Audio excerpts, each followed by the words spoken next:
Hey you geeks! The die is cast and the Rings of Power drops into public viewing.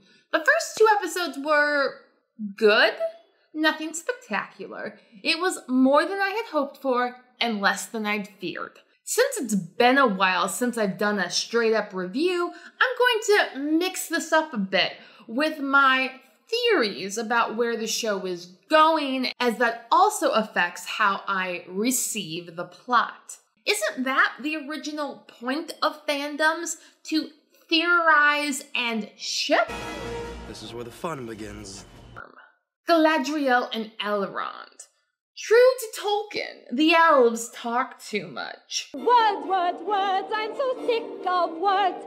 There was just this stilted awkwardness between these two friends, which I sensed my first time viewing it. I recall the show wanted Shakespearean actors and feared they got Shakespeare in the Park. Doth mother know you weareth her drapes? Though Elrond did grow on me, then, my second time through with my friends, they informed me that this was sexual tension.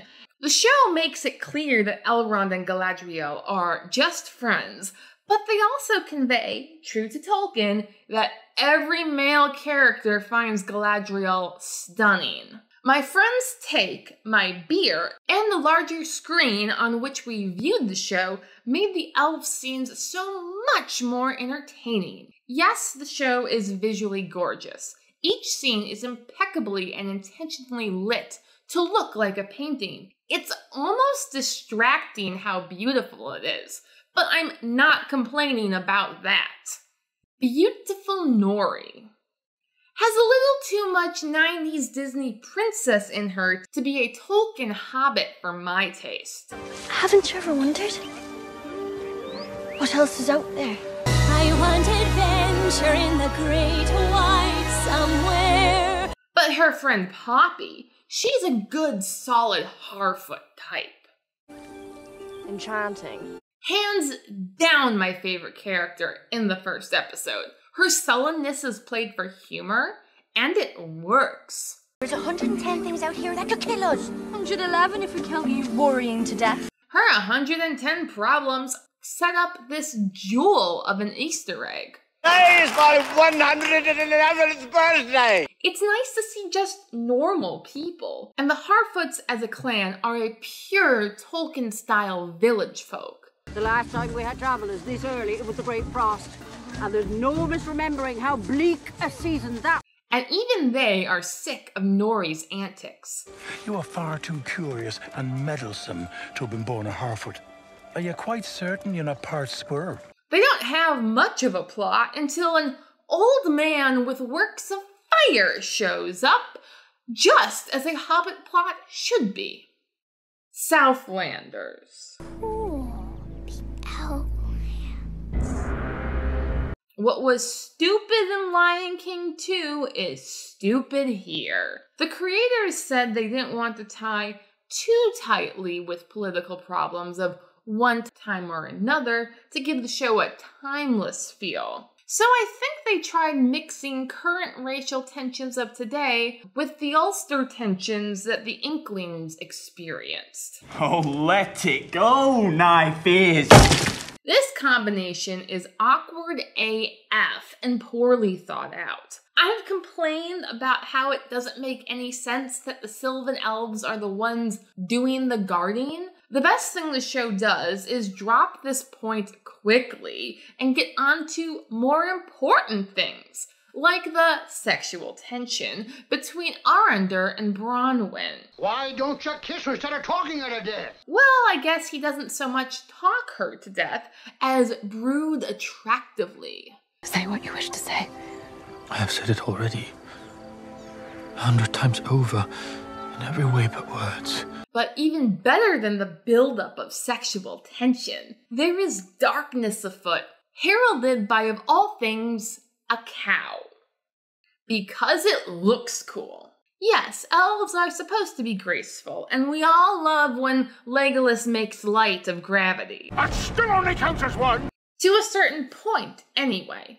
Galadriel's company's fight with the snow troll starts at that point and then takes a nosedive off the deep end into improbable stupidity. First, we have this guy who rests his arrow on his wrist. How does he aim? How does he shoot?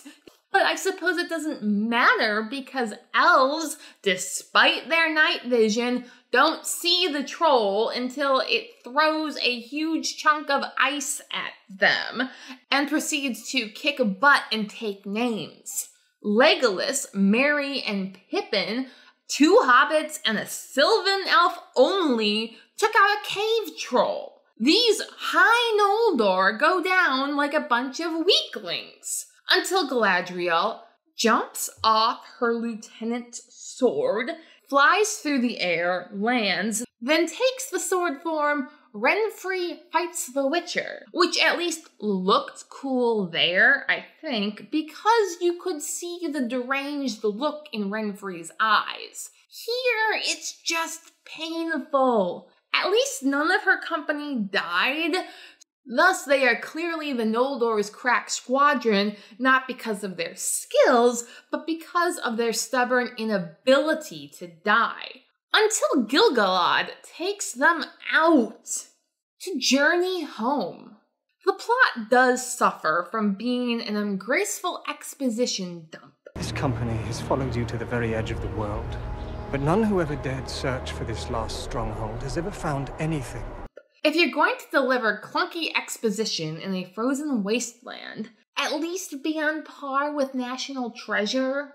Resulting in a semi-solid migrating landmass that would land a ship right around here. But overall, I'm pleasantly surprised that after vaunting warrior Princess Galadriel as the poster child of this series, they acknowledge the problems of her character. She is not a flawless heroine who is just held back by everyone else. I have nothing to prove to you.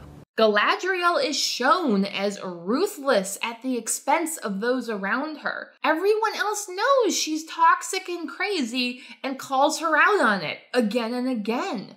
To convince yourself you have done enough, how many more statues would you add to this path? The plot doesn't yield to Galadriel. It kicks her in the teeth. At last, they are going home! While I question if the High King truly has authority to send people to Valinor, it does answer my question of what Galadriel was doing on that ship when she was clearly not ready to go. Besides, Gil-galad may have the authority to put people on ships, but he cannot make them worthy to enter into Valinor. The show clearly demonstrates that Galadriel would still choose the lesser good of hunting evil over the source of all light and goodness that is Valinor. Sometimes we cannot know until we have touched the darkness. They could mean it as sometimes a person does what they think is best, only later to discover that they have touched darkness and made the wrong choice. That, as far as I'm aware, is in line with Catholic moral theology, so probably Tolkien would approve of it. As for Galadriel, she has some purgatory to go through before she can get to heaven, hence the plot of the series. Episode 2. I like how the title sequence makes use of Chalney plate sand patterns to express the musicality of Middle-earth, though you, my geeky viewers, may recognize it as cymatics from Roshar. Thus, we have our first example of Tolkien inspiring modern fantasy, which goes back to inspire Tolkien in a plot-relevant way, as Diza explains. I was resonating a freshly opened chamber, fairly confident we were onto a sizable silver deposit. She must have found Mithril, aka Moria Silver, which has got to be the dwarves' big secret hidden in the box. I like that they're making a plot out of it, but I'm far more interested in that they have the dwarves taking their god's beard in vain. Oh, beard! Anyway, I'm totally here for the dwarven elven dangerous liaisons. The worm. Was Galadriel's idea of swimming across the Sundering Sea reasonable? No. We're supposed to understand that in her deluded state, she thought it was a good idea. Elves need to eat and sleep like humans, so barring divine intervention, she wasn't getting back. Lucky for her, she runs into Sauron. The tides of fate are flowing. Well, if no one else will. Yours may be heading in. Or out. I mean Halbrand. I'm like 80% sure that Halbrand is Sauron in disguise, after all. Looks can be deceiving. And of course, wouldn't it just be perfect that Galadriel, in seeking to root out Sauron from Middle-earth, is instrumental to bringing him in? It's called a cruel irony, like my dependence on you. Not just to the land, but to the right circles. We see Halbrand's willingness to abandon companions when it looks like the battle is lost, just as Sauron did to Morgoth.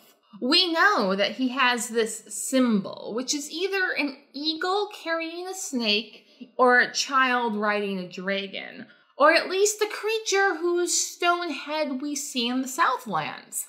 Very dragony. It's also worth noting that Tolkien called Smaug the Great Worm. And you've not seen it? Seen what?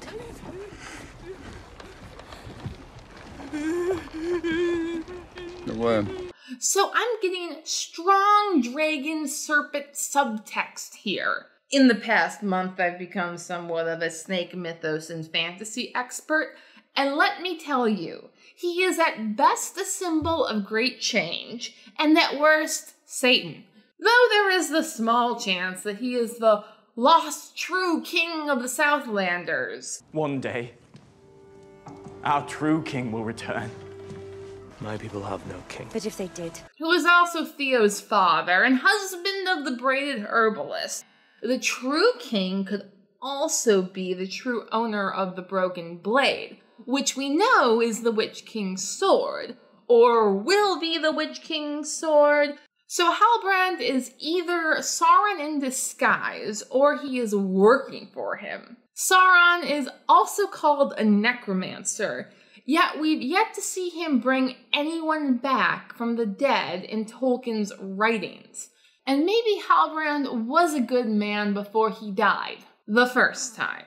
These other possibilities make me 100% certain that Halbrand is up to no good. 'Cause I knew you were trouble when you walked in. Before these episodes, I had hoped he would be good for Galadriel.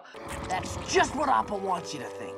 But now I think the show is trying to set us up for the old bait and switch.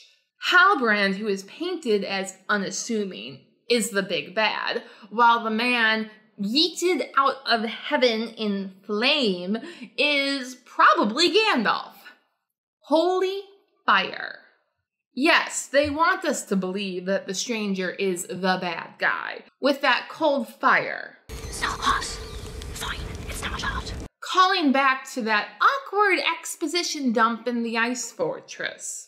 This place is so evil, our torches give off no warmth. Yet, if you watch the show with subtitles, the stranger does say 2 words. Uri Manna. Manna. While not identified as Quenya, I find it likely that the Valar would speak something similar to Quenya. So, looking to Quenya, Uri means heat. It is also the name of the 36 Tengwar, or letter, that doesn't appear in the Stranger Squiggles. Just looks like a batch of dots and noops. The second word, manna, could either mean wither, the great British interrogative. How now, spirit? Whither wander you? Thus, the stranger is asking, where's the fire? But he more than likely is using it in the second meaning, which means holy. I am the servant of a secret fire.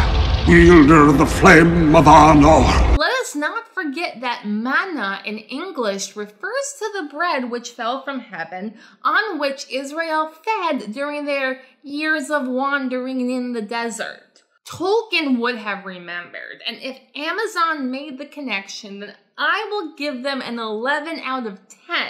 Though I find it more likely that by following Tolkien, they stumbled into this illusion by accident, which was the best I was hoping for. Further evidence that the stranger is Gandalf is that he carves Gandalf's symbol, the Kirith or runic G, in reverse, and that he talks to bugs. I don't speak Firefly. Much as Gandalf talks to moths. Though one might wonder how an immortal Istari can be unable to communicate with the sapient races of Middle-earth, or how one who had spent the first age of learning pity and from Nenya comes to be so excitable. The show gives us a short-term explanation. Suppose you did fall quite a long way. Anybody's head would be a bit higgledy-piggledy. But they better provide a deeper one soon before I start breaking the fourth wall and deciding that it's because the writers fudged the timelines. Infestation. Bronwyn's plot is starting to feel organic. I presume she ran back to Tirharad in the night and arrives there the next morning. And her town takes the news of orcs as well as can be expected. When I'm not inviting them elves back on account of some sinkhole. Having them gone is a relief. Then, in the fight scene with the orc, we see real affection between her and Theo. That Theo and Bronwyn survive the fight is a mix of good foreshadowing. Careful, that's fire root powder. You have to do it slowly. Some teamwork makes the dream work, and their ability to rise again after getting thrown into walls. They are very fortunate that the orc was unarmed, and fortunate that the blade got caught on the stairs. 5 points will be awarded to each of you. For sheer dumb luck. All in all, their victory does not break my suspension of disbelief, just neatly toes the line, and I can respect that. The man, the plan, the worm. The second episode lays out what I see as the roadmap for the rest of the season. Celebrimbor wants to build a forge. What is but a glint on the far horizon? You have come to Eregion to help me achieve the how. And they'll have to strike a deal with Khazad-dûm for labor, while the dwarves try to figure out what they're going to do with the mithril they've just discovered. Meanwhile, Halbrand has oh so casually mentioned to Galadriel that there are orcs in the Southlands. The way I see it, it wasn't elves that chased me from my homeland. It was orcs. So Galadriel wants to gather an army, which I presume she will get from Numenor. Together, they will join forces to go fight the orcs in the Southland, obtain victory, and then someone, my guess is Halbrand, would suggest that it would be peachy keen if they could find a way to keep their realms safe from magical decay and external threats. Thus, the season will end with the seed of forging the rings being planted. And Halbrand, I think, will be at the heart of it. Coincidence? I think not! Thank you for watching. Please like, share, and subscribe if you would like to see more. Your patronage is greatly appreciated.